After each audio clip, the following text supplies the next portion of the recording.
Hi, I'm James Jessup, the Sales and Marketing Director from PCS Thailand.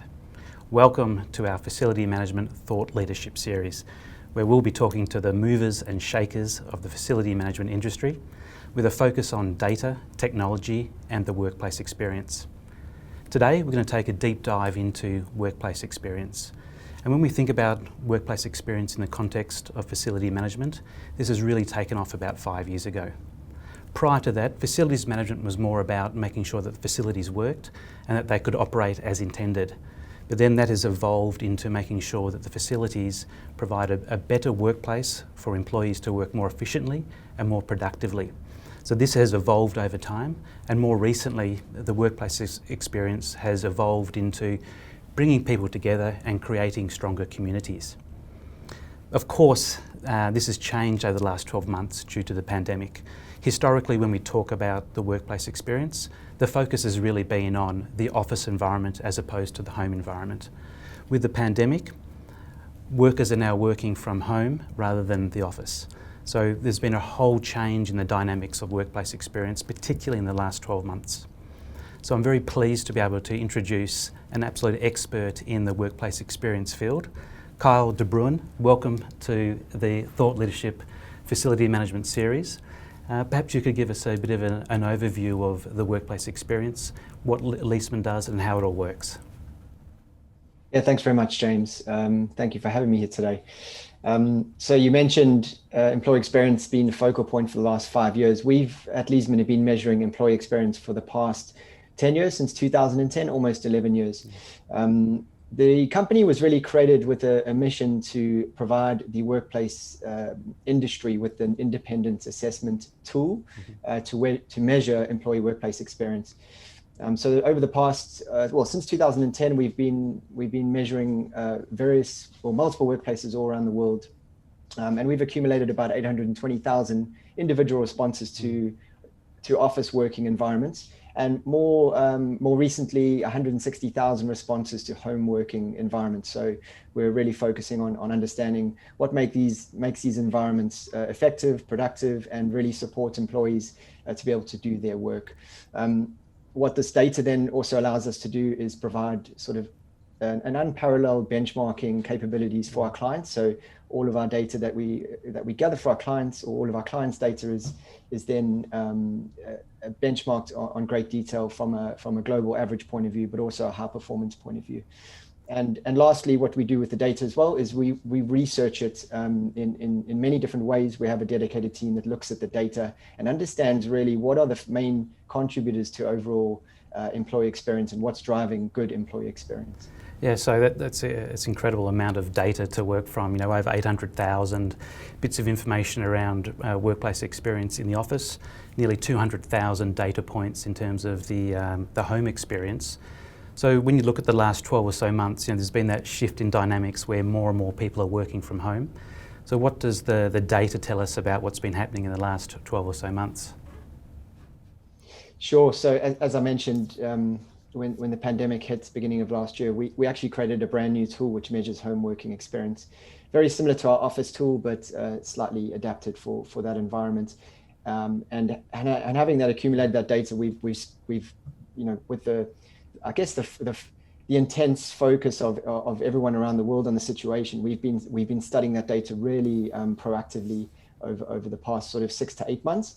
So what we're seeing effectively, and this is no surprise really, is that the average home working environment supports the employee very well, right? We're seeing around a 10-point increase on our Leesman index scores between the average office environment versus the average home environment. So there's a remarkable increase. And I think some of the aspects probably initially that surprised us was that were more successful is around the technology aspects, digital infrastructure, etc. These were some of the reasons probably holding back workforces from working more remote initially or pre-COVID, let's say, right? So initially we were expecting those types of areas, digital security and privacy concerns, to be quite problematic, but actually those were very, very smooth, and the transition worked out pretty well, I guess, for most organizations. The areas that are, I'd say, struggling in the data that we see, or employees are struggling with, that the data is telling us, would be areas around well-being, right? So employee well-being, let's talk about work-life balance, connection to your colleagues, connection to your organization. So those sort of more human-centric aspects, let's say, are the areas of concern. Now, I say that the overall home working experience is positive, but what we do see in almost every organization that we measure, we'd say about the bottom quarter, 20 to 25% of staff are actually having a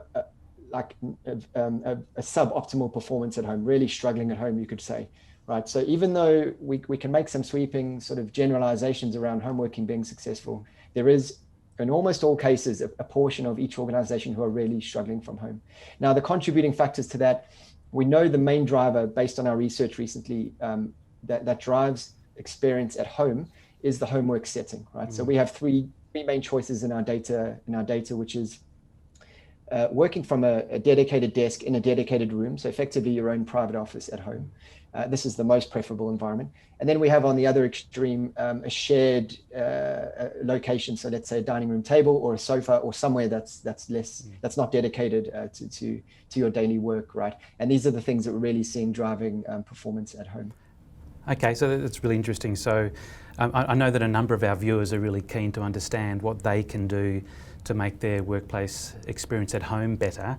You've mentioned that, you know, part of this is around having a dedicated workspace is absolutely a big plus. Are there any other tips or tricks or things that they should do or things that they should have that could further improve the workplace experience at home?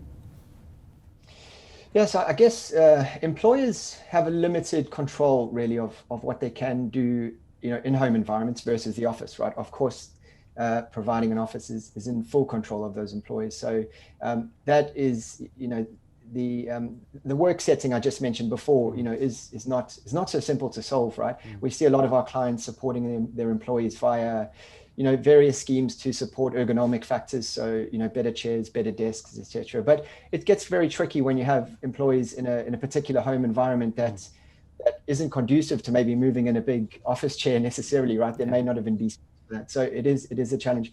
I think you could flip that question around and say, what can employers do with their offices rather than the homes to actually provide them? Okay, obviously, right now under certain lockdown restrictions, you know, that's not going to be the case or possible. But of course, if we look to the future a bit more, there's certainly going to be the office is going to play a bigger part than what people can actually have in their homes, because there is always going to be limitations to that. Yeah, sure. And when you look at the types of roles or skills that staff can have, is there a particular skill set or role that is more suitable to working from home as opposed to working in the office? And of course, the converse applies to that. Yeah, sure. We get asked this question a lot, and I'd say from a Leesman perspective, we'd say approach with caution, right? What we've done recently is study in great detail the responses that we get around collaborative activities versus individual activities. So, you know, the type of profiling, as it were, of roles that are more conducive to more collaboration or need more individual focused work. And surprisingly, even within these extremes of staff that are very collaborative or very individual, we're still seeing a great need for both of those aspects in almost everyone's day-to-day work, right? So the data is not as compelling as you might think, where you could just assign a particular role to the office or the home. So there's always got to be a balance that's sort of struck there. And majority of staff actually don't sit in these extremes. Majority of employees around the world have a mixed profile between individual and collaborative. So if we think about sort of assigning them to one or other location, that's really going to be potentially problematic for some of those. Now, we did study through various organizations or bigger data sets, different types of roles or departments, let's say, within those data, right? And what you do see in a particular organization will be one department will outperform another department, right? Yeah. Sales versus marketing versus IT versus HR, right? They're all going to have generally, closer profiles to each other within the same department. But when you look across different organizations, then it gets really interesting, because you would expect HR to be in a particular place, but when you look at multiple organizations, that starts moving around very quickly. So I think the message is that you can't make a sweeping statement about a particular role or particular department and say, they should be in a particular place to do their work. It's really about assessing each organization, each department, or each really get that detail out of each organization to be able to understand and make those decisions in the smartest way. Okay, so then if we pivot back to the office environment, when you look at the data over the last 5-10 years, the nearly 1 million surveys that have been completed, what are the top 2 or 3 items in the office environment which really provides a better workplace experience in the office? I know, for example, a few years ago, access to hot drinks and cold drinks was a really key driver. Is that still the case, or are there other things that are now taking over? Yeah, sure. Yeah, that's an interesting one. We did a study into our data about 3 years ago and looked at what aspects of day-to-day features and activities that staff are doing that really drives performance. And tea and coffee services really came out as what we call it, one of the super drivers. So we have we have certain aspects which we call super drivers, which are the parts of a day-to-day experience which are having the most impact on your overall employee experience. I think when we look at high performance, we have a dedicated sort of data set, or I say a select data set of buildings which have scored a certain threshold above 70 LMI in our scoring system, and we call these Leesman class buildings. And we actually study these each year in some detail. And the main drivers, or the main aspects I say that those successful organizations are implementing, is mainly around variety in workspace, right? So it's not a one size fits all cookie cutter approach, really giving employees the opportunity to move around the building and adapt themselves to different environments depending on what type of work they're doing. And we think this is going to be even more key going forward, right? If you think about the aspect of acoustic privacy, so home environments are supporting conversations, private conversations, the ability to talk with any of your colleagues pretty much instantaneously in a private setting is really a positive aspect of home working. And if we think about that in the office, if we consider a massive open plan sort of disaster area, I'd say, of multiple employees sitting in an open plan space and not having somewhere else to go and have those conversations, that's really going to be a challenge, I think, because you're going to have a blend probably of employees that are in the office and at home.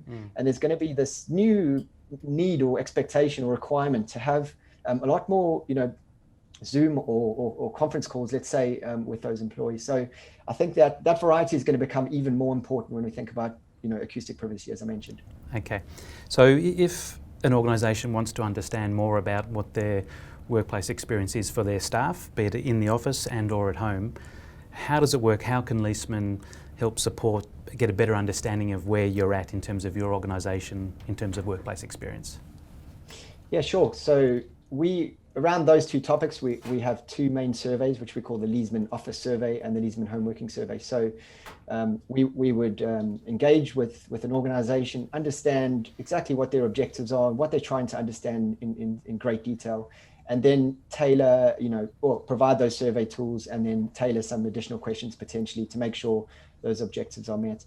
And then our mission really is to help our clients make their workplaces better. So we present and provide that data back to organizations, and then they can use that in many ways to drive their decisions from an evidence-based sort of platform, right? So it allows various different roles within these large organizations and small organizations to be able to communicate effectively between the departments. We're seeing a real blend of FM, corporate real estate, HR, and even technology partners really coming into the same boardroom, as it were, right now, or the same Zoom call to have these conversations and figure out what's best for the employee, right? So it used to be very much, kind of siloed between these different parts of an organization, all trying to meet their objectives.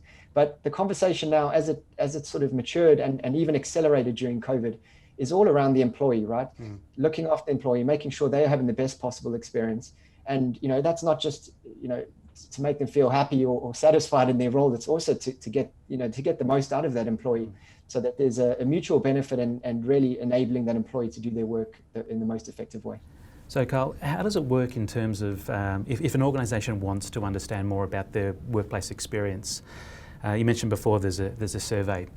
Typically, how many questions are there? How long does it typically take to answer, and what percentage of staff ideally complete this survey? Yeah, sure. The survey typically takes between 10 and 15 minutes, depending on how many questions are added on as well. But in general, the office survey is 11 minutes in duration. So we want to keep that as short as possible, keep the the participation rate and the completion rate as high as possible for our clients. And we also promote for our clients to survey as many people within a particular workplace as possible, preferably all of them. Because when we're providing an LMI score back for a particular environment, we want that data to be as representative as possible. So we would more promote as many as can take it would give an overall better result as far as data representation. Yes. Yep. And when the organisations get these results for their workplace experience, they'll get an LMI score. Hopefully it's high, or it will be what it will be. But typically, what are you seeing organisations doing next? So are they saying, well, I need to redesign the physical space of my workplace experience? Or is it about how they redesign the services design? So organisations like PCS that provide facility services, maybe they can help support improving the workplace experience? Or is it just small little things that they might change, hot drinks and all that sort of stuff? I think it could be all of those things and some of those things, definitely. So our data is, defining what employees do in the workplace. We show activity complexity profiles. So you can really understand and as well as mobility profiles. So you can understand what people do and how they move around the building. And that can certainly fuel conversations or strategies around what the environment needs to facilitate with regards to those employees doing those roles. Then there's detail on physical and service features. So we have 50 of those, and that really breaks down all of the virtual and physical environment, both from an FM services point of view, but also the actual infrastructure that's around those employees. So our clients use the data in many, many different ways. It could be in a pre and post occupancy approach. So really from creating the initial workplace strategy and design right through to completion of the project and actually assessing how successful that environment is. And then other clients will use our survey as, on an incremental basis, let's say annually, for example, where they're actually measuring an entire portfolio and keeping tabs on really certain aspects within those environments and making sure that they're continually performing where they need to be, or making incremental improvements as they go to increase the experience for the employees. Okay. Now, when you look at Asia, I know everyone thinks that they're a little bit different, but one of what I'm curious about is working from home in Asia could be considered a little bit different to perhaps other parts of the world. And the reason why I say that is that typically the home environment is a lot smaller than some parts of the world, and also there's often a lot more people living in that home environment. So the attraction of working from home may not be as strong as it could be in other parts of the globe. Have you got any data to support if that's the case or not? Can you bust that myth? Yeah, sure. It's a question we get a lot of, and we got that question a lot, especially in the early days of home working, because Asia was ahead of the curve with regards to getting ahead or getting ahead of the virus, let's say, with regards to lockdowns, etc. So fortunately, I mentioned we had 160,000 responses to home working.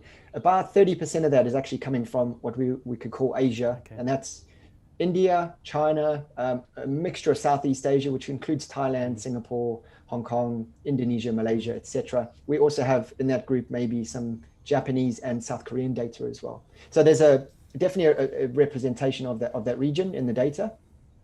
Now, I guess to bust the myth, I would say the average HLMI score is 73.6 for that group.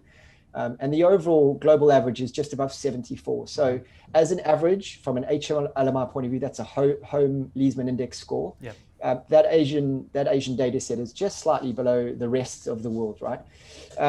So, it's not drastically worse off, that's for sure. Now, I think if we look a little bit deeper, which I mentioned homework setting earlier, because that's the point you touched on there. What environments are available to employees within the region to be able to do their work, right? If that's the number one driver. Interestingly, this is where we do see a bit of a shift, right? And you touched on it just now. So we see an 8% increase on rest of the world versus Asia on the most ideal setting, which is a separate room, right? A separated office, which in your house. So the data certainly shows then that there's probably more of that going on where there's a shared environment where multiple people may be working from. In fact, in the middle setting, which is actually a dedicated desk in a shared environment, that Asian group is 10% ahead of rest of the world. So there's a lot more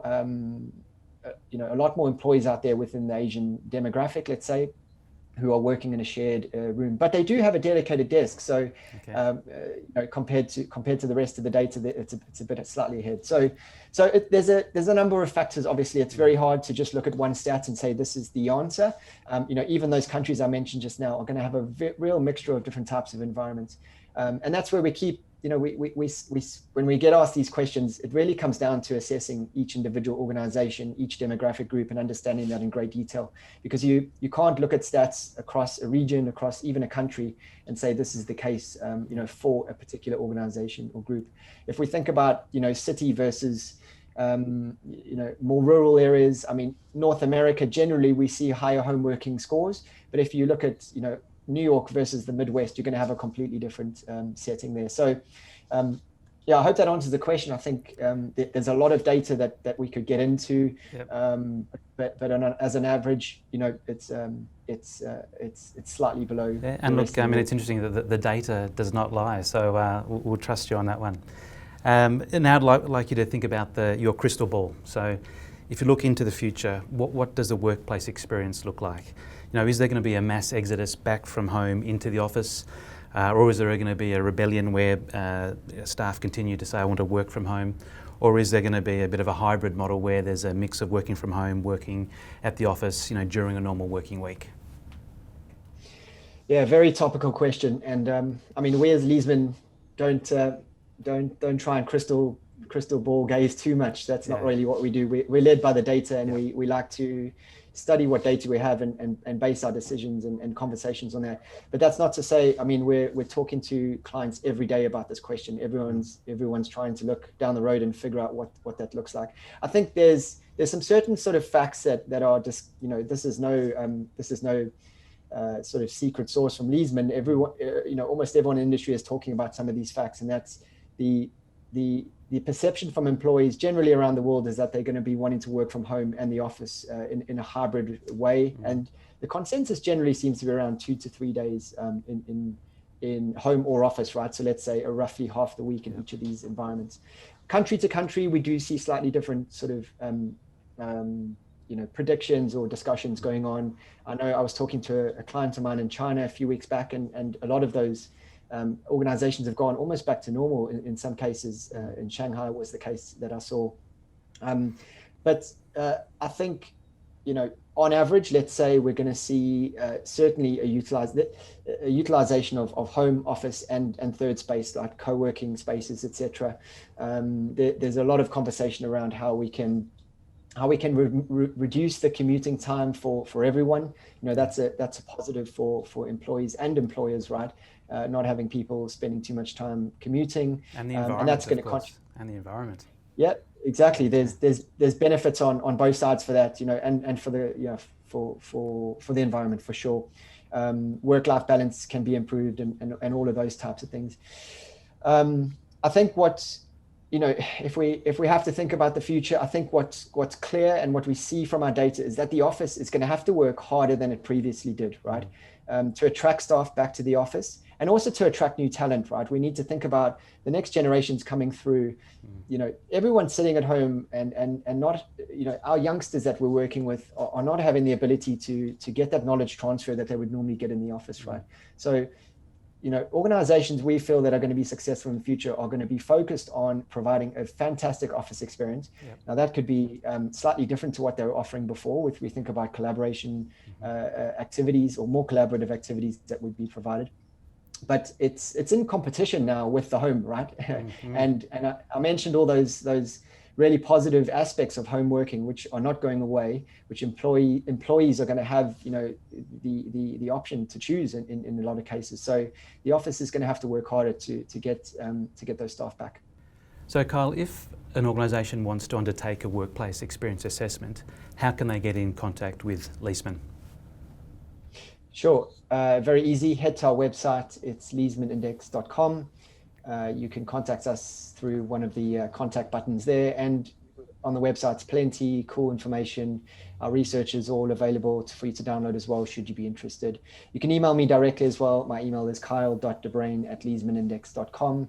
And feel free to get in touch. We love to talk about workplace experience. We're data geeks, so if you've got a challenge and you want to just have a chat to us about it, please feel free to get in touch with us. Great, thank you. And of course, you can get in contact with PCS and we can help connect you to Leesman, and this is the address here.